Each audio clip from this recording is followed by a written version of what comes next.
Welcome to my channel easy learning accounts. आज हम partnership unit का लास्ट चैप्टर पढ़ेंगे जिसका नाम है dissolution of partnership firm. Dissolution of partnership firm जो कि सारे चैप्टर के अकाउंट से बिल्कुल अलग है, क्योंकि अब तक हमने जो बेटा चैप्टर पढ़ते जैसे change in profit sharing ratio, admission of the partner, retirement of the partner, death of the partner, उसमें हमारा जो एग्जिस्टिंग प्रॉफिट शेयरिंग था वो चेंज हो रहा था और it give rise to the new profit या new sharing of profit among all the partners, चाहे वो किसी पार्टनर के आने से हो, चाहे किसी पार्टनर के जाने से हो, चाहे वो डेथ ऑफ द पार्टनर के या डिसीज्ड पार्टनर की वजह से जो हम चेंजेस देख रहे थे, रिकॉन्स्टिट्यूशन देख रहे थे, that is dissolution of partnership. That means the present partnership ends and it gives rise to the new partnership among the partners, that is new profit among the partners. उस chapter में और आज के chapter में बेटा इतना बड़ा अंतर ये है कि जितने भी चैप्टर्स थे उसमें पार्टनरशिप फर्म क्लोज नहीं हो रही थी, लेकिन आज का जो ये चैप्टर है डिसोल्यूशन ऑफ पार्टनरशिप फर्म, मतलब हमारी पूरी फर्म ही डिसॉल्व हो जाएगी। इसके कई रीजंस होंगे, वो रीजंस भी हम आपको बताएंगे।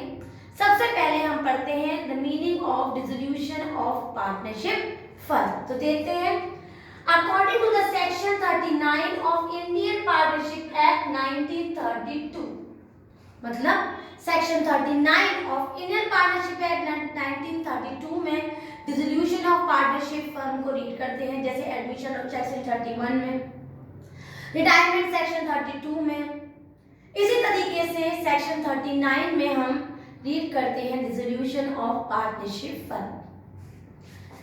Dissolution of partnership means discontinue of partnership firm, that means the firm ends, firm बंद हो रही है, क्लोज हो रही है, and all the assets are realised, realised मतलब जितने भी फर्म के जितनी भी संपत्ति है बेटा वो सारी बिक रही है, and all the liabilities are paid off, और जितने भी हमारे कर्जे हैं फर्म के वो सब पे कर दिए जाएंगे। जैसे हम अपने घर को बेच रहे हैं या अपने घर से दूसरे घर में जा रहे हैं और हम अपने घर को छोड़ रहे हैं, तो हमारी जितनी भी संपत्ति होती है हम उसे बेचते हैं बेस बेटा, और जो उसके पैसे आते हैं उससे हम जितना भी कर्जा होता है उसे पे कर देते हैं। तो उसका मतलब होता है फर्म के पॉइंट ऑफ व्यू से डिसोल्यूशन ऑफ पार्टनरशिप फर्म। तो ये आपसे पूछे what is dissolution of partnership firm, तो आप बताएंगे when the whole partnership ends and all the liabilities are realised and all the assets are realised and all the liabilities are paid off, this is known as dissolution of partnership firm. Clear बेटा, आगे बढ़ते हैं। Next है हमारा modes of dissolution of partnership firm, मतलब क्या reasons होते हैं, क्या सर्कमस्टेंसेस हो जाती हैं जिस वजह से हमारा पार्टनरशिप फर्म बंद हो जाती है। तो इसके 5 पॉइंट्स हैं, एग्जाम में कभी कभी थ्योरी में आ जाता है, मल्टीपल चॉइस में, फिलअप में, ट्रू एंड फॉल्स में, कहीं पर भी हमें ये पॉइंट नजर आ सकते हैं, तो इनको एक बार सारा स्टडी करेंगे कि ये क्या चीज है। पहला पॉइंट है बाय म्यूचुअल एग्रीमेंट। तो ये बात तो हम चैप्टर 1 से पढ़ते चले जा रहे थे बेटा कि unless and until there is mutual consent among the partners any of the decision can not be taken. इसका मतलब अगर जितने भी पार्टनर्स हैं फर्म में, जितने भी पार्टनर्स हैं, सब इस बात से एग्री करते हैं कि चलो अब इस फर्म को बंद करते हैं, और सबके म्यूचुअली उनके कंसेंट से, उनके म्यूचुअली एक डिसीजन लेने से हमारी फर्म बंद हो जाती है, तो उसे कहते हैं mutual agreement. That means when all the partner agrees in order to close the firm, it is known as by mutual agreement. Clear है बेटा। नेक्स्ट पॉइंट देखते हैं, कंपल्सरी डिसोल्यूशन। कंपल्सरी डिसोल्यूशन, जब डिसोल्यूशन होना ही होना है, वो कौन कौन से केसेस में होता है, by insolvency of the partner except one. जैसे हम सब जानते हैं कि एक सिंगल पार्टनर से कभी पार्टनरशिप नहीं होती बेटा, मिनिमम 2 पार्टनर्स और मैक्सिमम 50 होने चाहिए। तो ये कह रहे हैं कि अगर पार्टनरशिप फर्म में सारे पार्टनर्स इंसॉल्वेंट हो जाएं, मतलब दिवालिया हो जाएं, और कोई एक पार्टनर सॉल्वेंट रह जाए बेटा, तो सिंगल पार्टनर थोड़ा ना पार्टनरशिप फर्म चला लेगा, तो फर्म डिसॉल्व हो जाएगी। नेक्स्ट है हमारा unlawful business. Unlawful business means अगर हमारे बिजनेस में कोई ऐसी एक्टिविटी हो रही है बेटा जो हमारे कानून के अंदर नहीं है, मतलब of partnership firm. Clear. Next point है हमारा by notice. By notice means अगर मान लो 3 पार्टनर्स हैं, 2 पार्टनर्स हैं, तो कोई पार्टनर्स आपस में नोटिस भिजवा दे और उस नोटिस में ये आइडेंटिफाइड हो कि now the partnership firm is been closed, तो नोटिस से भी हमारी पार्टनरशिप फर्म डिसॉल्व हो जाती है, बंद हो जाती है और एंड हो जाती है। क्लियर। नेक्स्ट पॉइंट है हमारा by happening of any event. इन इवेंट में से अगर कोई भी इवेंट अराइज हो जाए तब भी हमारी पार्टनरशिप फर्म बंद हो जाती है। वो कौन कौन से हैं? पहला है बेटा एक्सपायरी ऑफ टाइम। जैसे मैंने और मेरी फ्रेंड ने और उनकी भी फ्रेंड ने, हम तीनों ने मिलकर एक पार्टनरशिप की और उसमें बेटा ये आइडेंटिफाइड है कि हमारी जो पार्टनरशिप फर्म होगी बेटा वो हम रन करेंगे for 2 years.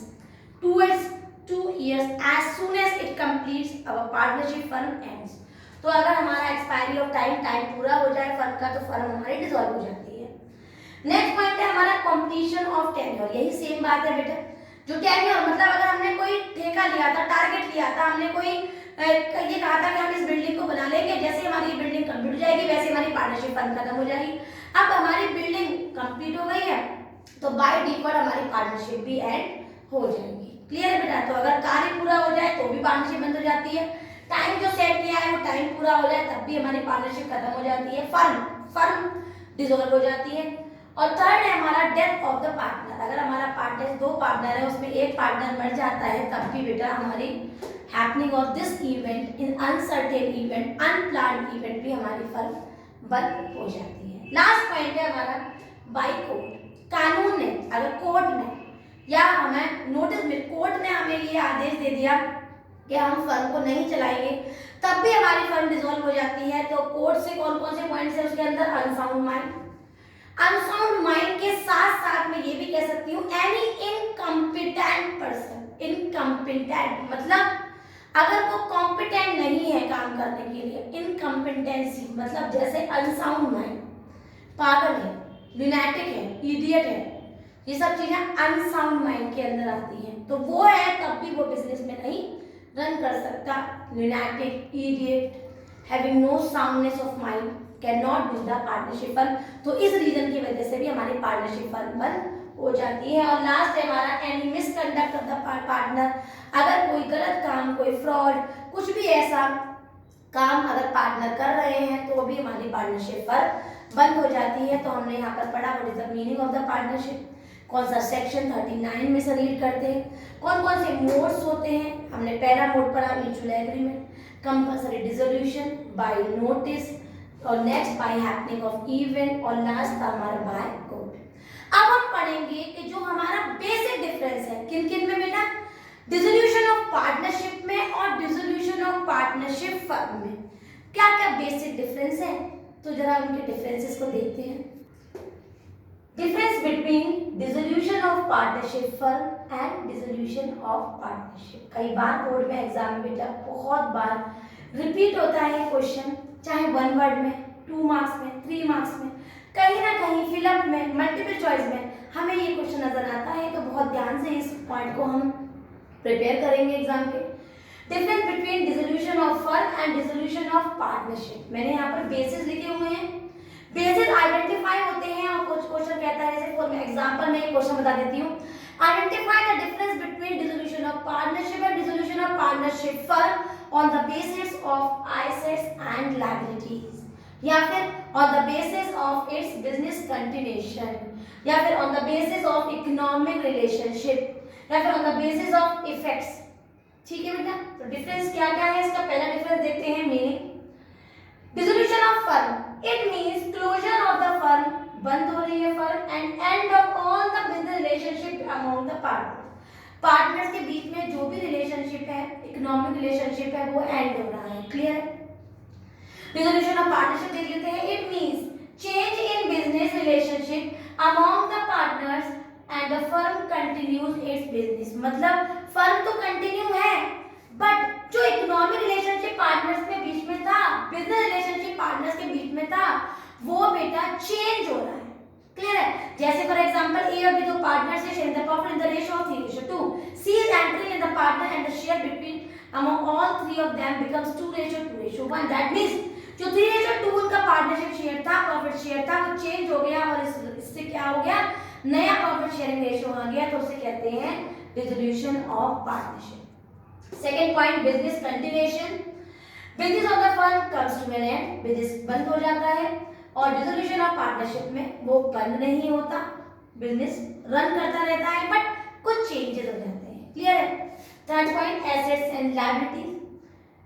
Assets are realised and the liabilities are paid off. तो मैं आपको पहले ही बता दूं कि इसमें जो अकाउंट बनता है पहला उसे कहते हैं रियलाइजेशन अकाउंट, जिसमें हम एसेट्स को बेचते हैं और लायबिलिटी को पे करते हैं। तो हम यहाँ पर लिख रहे हैं कि in the dissolution of the firm assets are realised मतलब sold and liabilities are paid off, और सारा कर्जा हम पे करते हैं। Where in the dissolution of partnership में क्योंकि हम रिवैल्यूएशन अकाउंट बनाते हैं तो लाइन में हमने वही लिखी, assets are revalued and liabilities are reassessed. Next point बेटा economic relationship. Dissolution of partnership firm में इकोनॉमिक रिलेशनशिप्स एंड हो जाते हैं और डिसोल्यूशन ऑफ पार्टनरशिप में केवल वो इकोनॉमिक रिलेशनशिप चेंज हो जाते हैं बेटा, एंड नहीं होते। क्लियर है? लास्ट पॉइंट है हमारा effect. Dissolution of the firm also means dissolution of partnership. अगर मैं कहूं कि फर्म डिसॉल्व हो गई तो हम ये भी कह सकते हैं पार्टनरशिप भी डिसॉल्व हो गई, क्योंकि it means same. Dissolution of the firm also contain dissolution of partnership, but dissolution of partnership does not mean dissolution of the firm. Partners का आपस में शेयर का डिसॉल्व होना और it give rise to a new profit sharing का मतलब ये नहीं होता कि फर्म बंद हो रही है। एग्जांपल्स भी मैंने कुछ लिखे हुए हैं। इसके examples of dissolution of partnership के होते हैं admission of the partner, time of the partner, death of the partner, change in profit sharing ratio of the partner, amalgamation among the partner, these all things come under the resolution of partnership। तो बेटा आज हमने केवल theory cover की, हमने आपको बताया dissolution of partnership क्या होती है, इसके मोड्स पढ़े हमने, किस किस रीजन की वजह से डिसोल्यूशन ऑफ पार्टनरशिप हो जाता है, इसका सेक्शन बताया मैंने आपको 39, और हमने डिफरेंस पढ़ा dissolution of partnership and dissolution of partnership firm.